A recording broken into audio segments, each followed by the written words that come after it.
250 بایسکل نه 3 راسکت داره. بایسکل پپلینه 220 تومانه. سنگاش خمیلیانه نوین که سنگ توزه اکم زور زده که 3 راسکت. این هم تو بایسکل پپلینه نوین که نه برامده که سنگ خمیلیان زده که تو سفید داره زرد و فیانیتی خداویه. ایشم 220 تومانه. این هم تو بایسکل پپلین ایشم 220 سنگای خمیلیان زده که نوین که 220 سنگ اژدها سنگ معده کتی سنگ خمیلیان.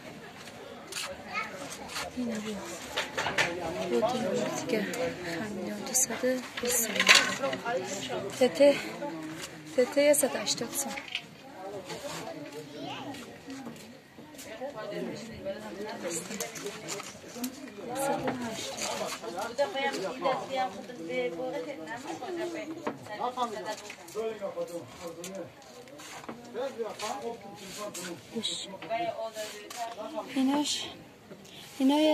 اینا 190 سومونه. سنگی دیزاینی نزدیک سرسنگه.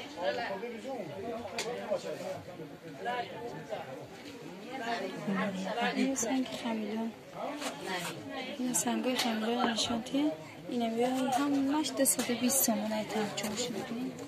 این 220 تومانه هم مال عبودش هسته.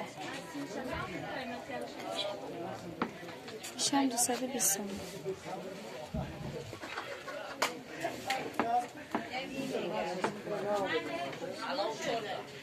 این طرف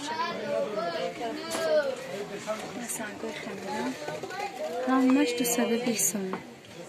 سنگای خمیلیان نوین کرد.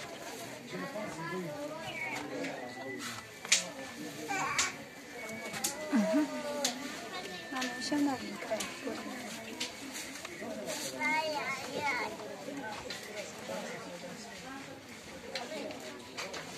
هیچ هم نوین کرد. بورین آقا از جای بود خوش را بورین آقا 220 سنگای خمیلیان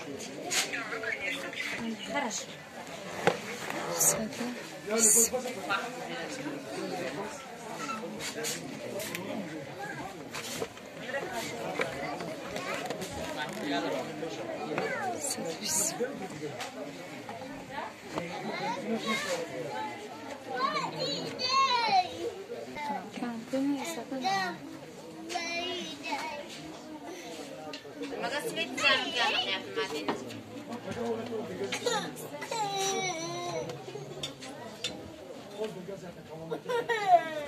این طرفش 690